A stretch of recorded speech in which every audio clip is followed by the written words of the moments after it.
Movie की start होते ही हमें एक मैलरी नाम की लड़की दिखाई जाती है जो अपनी गाड़ी में बैठकर अकेले ही कहीं पर जा रही थी। मैलरी की एक हफ्ते बाद शादी थी, इसीलिए शादी की तैयारियां करने के लिए वो आउट ऑफ सिटी जा रही थी। लेकिन शादी की वजह से वो ज्यादा एक्साइटेड नहीं थी। उसे तो ये भी श्योर नहीं था कि उसकी शादी हो भी रही है या नहीं, क्योंकि वो हमेशा चुपचाप रहती है। कुछ सोचते हुए वो अपनी गाड़ी को मेन रोड से किसी छोटे रोड पर ले लेती है, ये सोचते हुए कि ये रास्ता शॉर्टकट है और दिखने में खूबसूरत भी होगा। लेकिन थोड़ी दूरी पर ही जाते ही उसकी गाड़ी खराब हो जाती है। मैलरी अपनी गाड़ी को स्टार्ट करने की काफी कोशिश करती है, लेकिन उसके बावजूद भी उसकी गाड़ी स्टार्ट नहीं होती। इसके अलावा वहाँ पर सिग्नल भी नहीं आ रहे थे जिससे कि वो किसी को हेल्प के लिए बुला सके। मैलरी काफी परेशान हो जाती है क्योंकि वो जगह पूरी तरह सुनसान थी, उसके अलावा वहाँ पर कोई भी नहीं था। लेकिन इतनी ही देर में वहाँ पर एक और पर्सन आ जाता है और इस लड़के का नाम क्रिश्चियन था। क्रिश्चियन मैलरी को सिंपैथी दिखाता है और उसकी गाड़ी को रिपेयर करने लगता है और वो उसकी गाड़ी ठीक करने में कामयाब भी हो जाता है। ये देखकर मैलरी को काफी खुशी होती है और वो क्रिश्चियन को थैंक्स बोलकर वहाँ से चली जाती है। अब यहाँ तक तो सब कुछ ठीक था, लेकिन फिर मैलरी एक बेवकूफी कर देती है। वो सोचती है कि उस लड़के ने मेरी हेल्प की है, मेरी गाड़ी ठीक कर दी है, जबकि मैं उस लड़के को लिफ्ट दिए बगैर ही छोड़ आई। और ये बात सोचने की वजह से वो क्रिश्चियन को अपनी गाड़ी में बैठा लेती है और ये मैलरी की लाइफ की सबसे बड़ी मिस्टेक थी।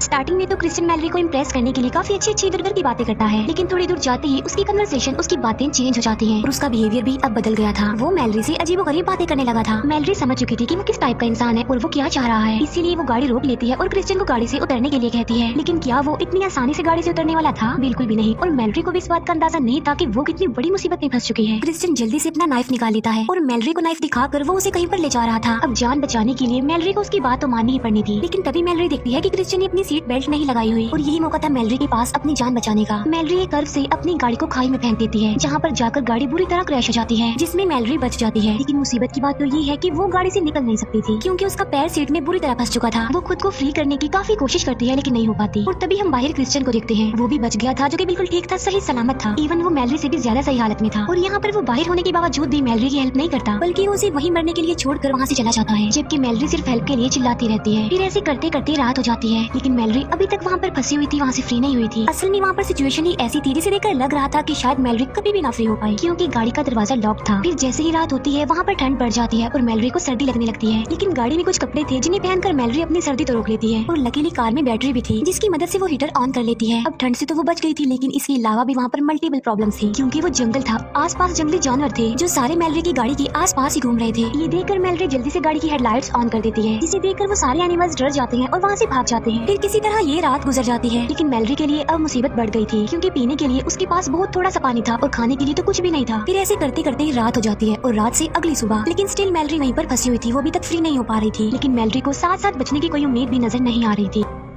उसकी हालात पहले ही काफी खराब थी कि तभी उसे परेशान करने के लिए वहाँ पर क्रिश्चियन आ जाता है, जो कि अच्छी हालत में था, खुश था। वो मैलरी को बताता है कि यहाँ से कुछ दूरी के फासले पर मुझे एक कैबिन मिला है जो कि फिलहाल खाली है, लेकिन वहाँ पर एक फैमिली रहती है जो घर पर नहीं है बल्कि कहीं पर गए हुए हैं। क्रिश्चियन अपने साथ वहाँ पर खाना भी लाया होता है और वो खाना वो मैलरी के लिए नहीं लाया था, बल्कि वो खाना वो उसके सामने बैठकर खाने के लिए, उसे चिढ़ाने के लिए लाया था। वो देखता है कि मैलरी की कंडीशन तकरीबन मरने के करीब है, इसीलिए वो वहाँ से चला जाता है और ऐसा करते करते रात हो जाती है। मैलरी को अपनी गाड़ी में से एक लाइटर मिलता है और तब रात गुजारने के लिए वो उस लाइटर से आग जला लेती है। फिर हम देखते हैं कि कितनी मुश्किल से काफी देर बाद कहीं जाकर मैलरी को नींद आती है, लेकिन थोड़ी देर सोने के बाद ही उसे जागना पड़ जाता है क्योंकि उसकी बॉडी पर चूहे चल रहे थे। अब मैलरी तो पहले ही हालात की वजह से इतनी तंग आ चुकी थी, इसीलिए गुस्से में आकर वो एक चूहे को मार डालती है। और हैरान कर देने वाली बात तो ये है कि चूहे को मारकर उसका एक फायदा हो गया था, क्योंकि उसे उसका खाना मिल गया था और वो यहाँ पर चूहे को खा लेती है। नेक्स्ट मॉर्निंग फोन की रिंग बजने की वजह से मैलरी की आँख खुल जाती है। ढूंढने पर मैलरी को फोन मिल जाता है और यहाँ पर उसे उम्मीद की कोई किरण नजर आती है, लेकिन उसकी उम्मीदों पर पानी फेरने के लिए वहाँ पर फिर से क्रिश्चियन आ जाता है। मैलरी को जब रियलाइज होता है कि वहाँ पर क्रिश्चियन आ गया है तो वो अपने फोन को छुपा लेती है। क्रिश्चियन बताता है कि केबिन में रहने वाले लोग अपने घर में वापस आ गए थे, लेकिन मैंने उन्हें कैद कर दिया है उन्हीं के घर पर। वो मैलरी को कहता है कि तुम्हें मुझसे डरने की कोई जरूरत नहीं है, मैं तो आज तुम्हारी हेल्प के लिए आया हूँ। फिर वो प्रूव करता है कि वो किस तरह से मैलरी की हेल्प करने आया है। सबसे पहले वो मैलरी से उसका मोबाइल स्नैच करता है, क्योंकि उसने मैलरी को देख लिया था फोन छुपाते हुए। और फिर वो मैलरी को एक 100 देता है और बताता है कि यही तुम्हारी हेल्प है, मैं तुम्हारी हेल्प करने के लिए ये लेकर आया हूँ। जिस पर मैलरी कहती है कि ये 100 दरवाजे को नहीं काट सकती, जिस पर क्रिश्चियन कहता है कि बिल्कुल ठीक कह रही हो तुम, इस 100 से दरवाजा नहीं कर सकता और ये 100 मैं दरवाजा काटने के लिए लाया भी नहीं हूँ, बल्कि ये 100 मैंने तुम्हें इसीलिए दी है ताकि तुम अपना पैर काटो और आजाद हो जाओ, क्योंकि आजाद होने के लिए उसके अलावा सिर्फ यही ऑप्शन है। ये कहने के बाद क्रिश्चियन वहाँ से चला जाता है। अब मैलरी किसी भी हालत में आजाद होना चाहती थी, लेकिन उसमें इतनी हिम्मत, इतना हौसला नहीं था कि वो अपना पैर अपने हाथों से काट ले। रात में मैलरी को काफी प्यास लगती है और प्यास की वजह से उसकी मरने वाली हालत हो रही थी, लेकिन यहाँ पर मैलरी की खुशकिस्मती ये होती है कि वहाँ पर बारिश होने लगती है, यानी अब उसे प्यासा मरना नहीं पड़ेगा और उसे पीने के लिए इतना सारा पानी मिल जाता है। तभी मैलरी जल्दी से रेडियो ऑन करती है, जिस पर बताया जाता है कि इतनी सारी तूफानी बारिश आने की वजह से फ्लड आ गया है और सारे रोड पानी होने की वजह से भर गए हैं और ट्रैफिक की वजह से भी। इसीलिए जो लोग भी ड्राइव कर रहे हैं वो मेन रोड से छोटे रोड पर जा रहे हैं, यानी वो रोड जहाँ पर मैलरी फंसी हुई है अब वहाँ पर भी कार्स आएंगे। यहाँ एक बार फिर से मैलरी को उम्मीद नजर आती है कि वहाँ कोई तो आएगा, कोई तो उसकी हेल्प करेगा, और वहाँ पर एक गाड़ी आकर रुकती है। लेकिन वो गाड़ी किसी और की नहीं बल्कि क्रिश्चियन की होती है। उसे देखकर मैलरी को एक आइडिया आता है। वो उस मरे हुए चूहे के खून को अपने पैर पर लगाती है और ऐसे रिएक्ट करती है जैसे वो मर गई हो। वो ऐसा इसलिए कर रही थी ताकि क्रिश्चियन ये समझे कि मैलरी अपना पैर काटने के दौरान ही मर गई, और होता भी ऐसा ही है। क्रिश्चियन समझता है कि मैलरी सच में मर गई अपना पैर काटते हुए, इसीलिए वो मैलरी की गाड़ी के पास आता है। लेकिन वो मौके का फायदा उठाकर उसे स्टैप कर देती है और बाद में वो उसकी गाड़ी की चाबी भी ले लेती है और उसकी गाड़ी को लॉक करके वो चाबी को दूर फेंक देती है। उसने ऐसा इसलिए किया था ताकि उसकी रुकी हुई गाड़ी को देखकर कोई तो हेल्प करने के लिए वहाँ पर आएगा। लेकिन तभी क्रिश्चियन जल्दी से वहाँ से बाहर निकल आता है। इतनी ही देर में वहाँ पर पुलिस की एक गाड़ी भी आती है। मैलरी हेल्प के लिए काफी चिल्लाती है। वहाँ पर काफी तूफान था, इसीलिए उस पुलिस ऑफिसर को मैलरी की आवाज नहीं सुनाई देती।